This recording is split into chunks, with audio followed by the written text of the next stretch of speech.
Unit 12, Text Media and Information. Remember the saying that pen is mightier than the sword. Historians, heroes, poets, leaders, and sages have used their prowess in language to bring forth change to influence people since time immemorial.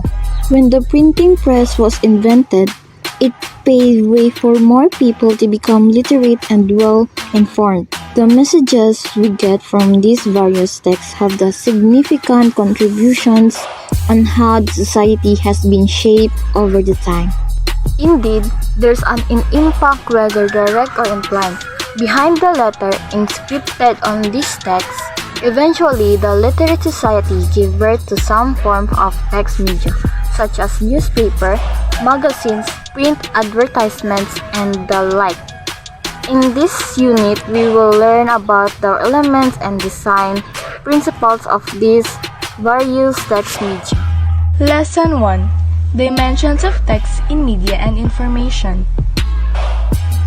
Text is a simple, basic way of presenting information or ideas, whether handwritten, printed, or online. Texts appear in different media such as newspaper, blogs, advertisement, emails, magazine, and etc. It varies in terms of length depending on the purpose of the author, whether formal or informal use. There are three common types of text. Plain text. These are essentially fixed-size characters in the same style. Format text. Text appearance varies using various typeface, color, and font size. Hypertext. This highlights and links certain words and electronic documents that will redirect you to browse another website or another documents. Typeface is a digital representation of text which is more commonly known as font or font face. Design principles and elements of text. Design principles guide media creators in forming text that is audience-oriented. Every form of media is a product of deliberate thinking of all its elements, such as the message, text features, and process. Designing text entails a meticulous utilization and production of various design principles. Any work that does not have design framework is weak, but a form of media that is carefully crafted is a product of sound design principles. Reliability of text in media and information. Competent media users should not absorb everything he sees and hears. There should always be a critical evaluation and true understanding of subtle meaning behind the form and structure. With this course about media and information literacy, you will learn the fundamentals in decoding message and media. There are two types of message that you can find in media text. Explicit message refers to the literal sense of the message. What you see and read is the direct meaning of the text. Implicit message pertains to the type of media that requires one analytical and interpretative reading skills to grasp the underlying meaning of the text. How do we verify the information in text media? Reliability is knowing the legitimacy and trustworthiness of the source of the information, while utility is about the pragmatic aspect of the material. It does not necessarily follow that if a source is reliable, it is useful already. This depends on the user's purpose and needs. Likewise, not all relevant materials are deemed as reliable, or some of these might have been intentionally created to deceive or influence people. Hence, verifying the source will help to decide on the value of the information.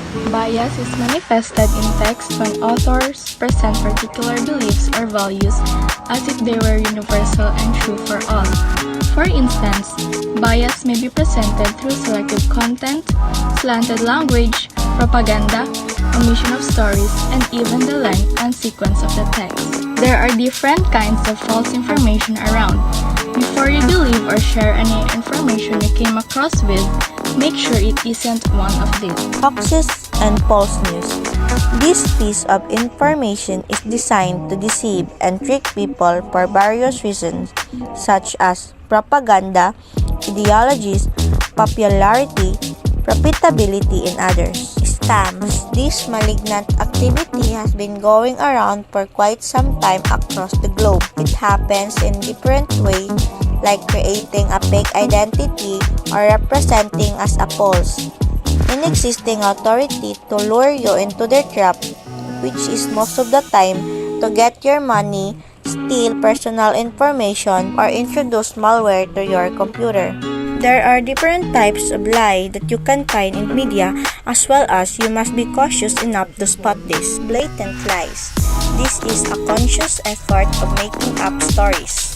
Partial lies.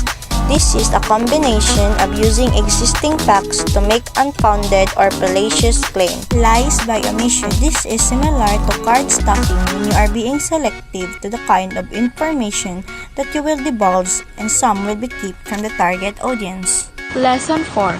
Production and evaluation of a creative text-based presentation. Text is the most essential feature of any publication design since it contains the key information. Though it may look plain and dull, there are still several ways on how to design text that is aesthetically appropriate to the audience.